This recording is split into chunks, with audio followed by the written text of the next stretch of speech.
کو دیکھتے ہوئے چلیں گے جو ہمارا بلاکس والا اور علامات والا صفحہ ہے اس کو نوٹ کرتے ہوئے ہم آگے جائیں گے۔ آگے دیکھیے، فَإِن طَلَّقَهَا پھر اگر وہ طلاق دے دے اسے تیسری، یعنی پہلی طلاق تو پہلی بات جو ہماری ہو رہی تھی پچھلی آیت میں وہ تو 2 طلاقوں کی تھی، پھر اگر اسے تیسری طلاق دے دے فَلَا تَحِلُّ تو وہ حلال نہیں ہے، لہو اس کے لیے، من بعد ہی اس کے بعد، حتیٰ یہاں تک کہ تنکحہ وہ نکاح کرے، زوجن کسی اور خامن سے، غیرہ اس کے سوا، فَإِن طَلَّقَهَا پھر اگر وہ دوسرا خامن اسے طلاق دے دے، فلا جناح تو کوئی گناہ نہیں، علیہما ان دونوں پر، ان یتراجع کہ وہ رجوع کر لیں، ان ظنا اگر دونوں یہ خیال کریں، اللہ کے یقیمہ کہ وہ قائم رکھ سکیں گے، حدود اللہ اللہ کی حدیں، وتلکا اور یہ اللہ حدود اللہ اللہ کے مقرر کی ہوئی حدیں ہیں، یبینھا وہ کھول کھول کر بیان کرتا ہے انہیں، لقوم یعلمون اس قوم کے لیے جو علم رکھتے ہیں۔ میننگز کو پہلے دیکھ لیتے ہیں۔ طلقہا طلق تم، طلاق متعلقہ طلاق یافتہ، تحلو حلال، حلت حرمت کسب حلال، حتیٰ کہ حت المقدور حت الوسعت، تنکیہ نکاح خواہ نکاح رجسٹرار، زوجن زوجہ زوجیت، علیہما علیحدہ، علی الاعلان اور علی العموم، یتراجع رجوع راجع رجعت پسندی، زنا زن بدزن یا بدزنی جو ہم بولتے ہیں، یقیمہ قائم قیام مقیم اقامت، بینا بیان مبینہ طور پر بین دلیل، یعلمون علم عالم معلوم اور تعلیم اور معلومات۔ ہاں جی، اب یہاں پہ اس آیت پہ اس بات کا ذکر کیا گیا کہ اگر وہ طلاق دے دے اسے تیسری بار، یعنی اگر شوہر نے تیسری مرتبہ بھی طلاق دے دی تو وہ حلال نہیں اس کے لیے، یعنی اس کے بعد عورت اس پر حرام ہو گئی اور اس کے بعد ان کا رجوع کا کوئی طریقہ باقی نہیں رہا،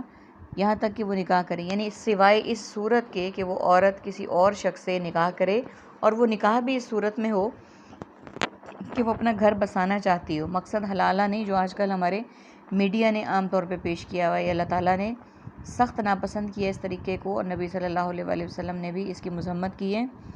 یہ اسلامی معاشرے میں اس کی کوئی حیثیت نہیں ہے۔ ہاں اس صورت میں ہے کہ وہ کسی اور سے نکاح کر لیتی ہے، وہ آپس میں ان کے ازدواجی زندگی گزار رہے ہیں وہ، اور اس کے بعد آپس میں کوئی کلیشز ہوئے، اس طرح کا مسئلہ ہوا کہ ان کی آپس میں نہیں بن رہی، تو اس صورت میں یہ جائز ہے، اور یہ دونوں آپس میں جو پہلے سے طلاق یافتہ میاں بیوی ہیں،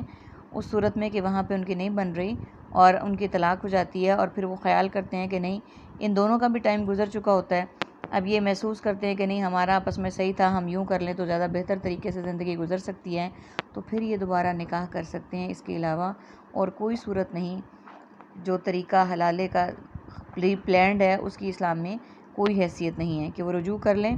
اگر دونوں ہی خیال کریں۔ ہاں اگر دونوں یہی بات جو میں نے آپ کو ابھی بتائی کہ قائم رکھ سکیں گے اللہ کی حدیں، یعنی اگر وہ محسوس کرتے ہیں کہ وہ اللہ کے بنائے ہوئے قانون کے مطابق چل سکیں گے، آپس میں ایک دوسرے کے حقوق کو ادا کریں گے، تو اللہ تو اپنے حقوق اپنے کھول کھول کر بیان کرتا ہے اس قوم کے لیے، جو یعنی اللہ تعالیٰ نے اپنے تمام احکامات کو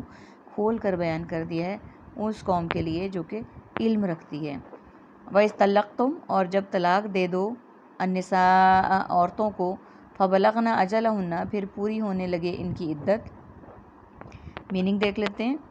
نساء تربیت نسواں اور نسوانیت، اور بلغنا بالغ بلوغت ابلاغ مبلغ اور تبلیغ، اجلہن اجل مہر معجل۔ اگلے صفحے پہ چلیں گے، یعنی کہ پھر اگر ہم دیکھتے ہیں کہ وہ پوری ہونے لگی ہیں ان کی عدتیں، تو پھر آگے کیا کرنا ہے؟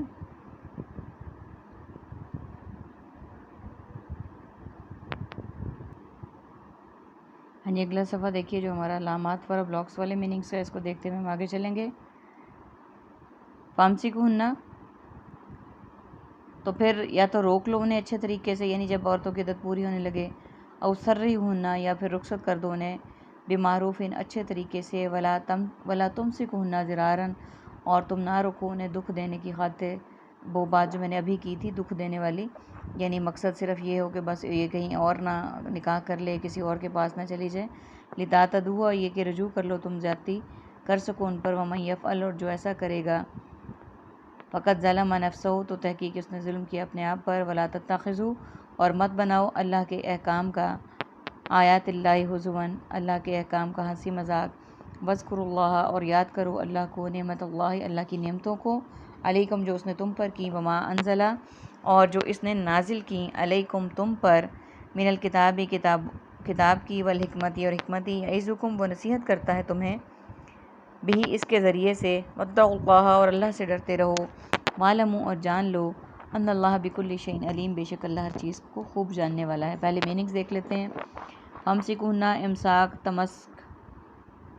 معروف عرف عام معروف اور تعریف ضرارن ضرر مضر صحت ضر رساں لتعتدوا ظلم متعدی بیماریاں ظلم ظالم ظلم مظلوم نفسہ نفسہ نفسی تتخذوا اخذ ماخوذ مؤخذہ حضون استہزاء یعنی مذاق اڑانا اذکروا ذکر ذاکر مذکور اور اذکار علیکم علیحدہ علی الاعلان علی العموم انزلہ نازل منزل من اللہ شان نزول ہم اردو میں لفظ بولتے ہیں اس طرح کہ یعظکم واعظ و نصیحت علم علم عالم معلوم اور تعلیمی شیئن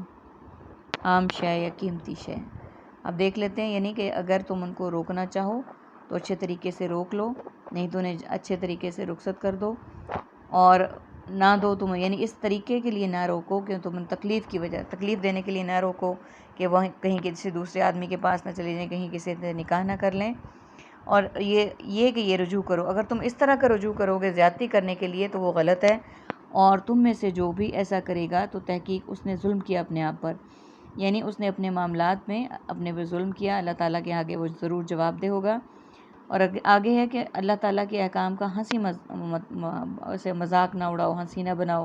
کہ مذاق میں اب ہم نے طلاق دے دی ہے، اب نہیں دے دی، اب ہم نے تو مذاق کیا تھا، ہم نے تو ایسی بات کہی تھی، کیونکہ یہ ایسے نازک معاملات میں مذاق نہیں، اگر مذاق میں بھی طلاق دی ہے تو وہ طلاق ہی ہوگی، یہ کوئی مذاق نہیں ہے۔ اور یاد کرو اللہ کے احسان کو جو تم پر ہے اور جو اس نے نازل کی تم پر کتاب و حکمت، یعنی اللہ تعالیٰ نے اپنی کتاب میں حکمت سے سارے احکامات کو بیان کر دیا، وہ نصیحت کرتا ہے تمہیں اس کے ذریعے، یعنی کتاب کے ذریعے سے اللہ تعالیٰ تمہیں نصیحت کرتا ہے، اور اللہ سے ڈرتے رہو اور جان لو کہ بے شک اللہ ہر چیز کو خوب جاننے والا ہے۔ اللہ تعالیٰ سے دعا کرتے ہیں کہ اللہ تعالیٰ ہمیں اپنے احکامات کو، اپنی حدود کو قائم کرنے والا بنائے اور ان حدود کو پار کرنے والا نہ بنائے، اور ہمیں اللہ تعالیٰ قرآن و حکیم کی جو حکمت بھری کتاب ہے اس کے صحیح احکامات پر عمل کرنے کی توفیق عطا فرمائے۔ وآخر دعوانا الحمد للہ رب العالمین۔ سبحانک اللہم و بحمدک نشہد ان لا الہ الا انت نستغفرک و نتوب الیک۔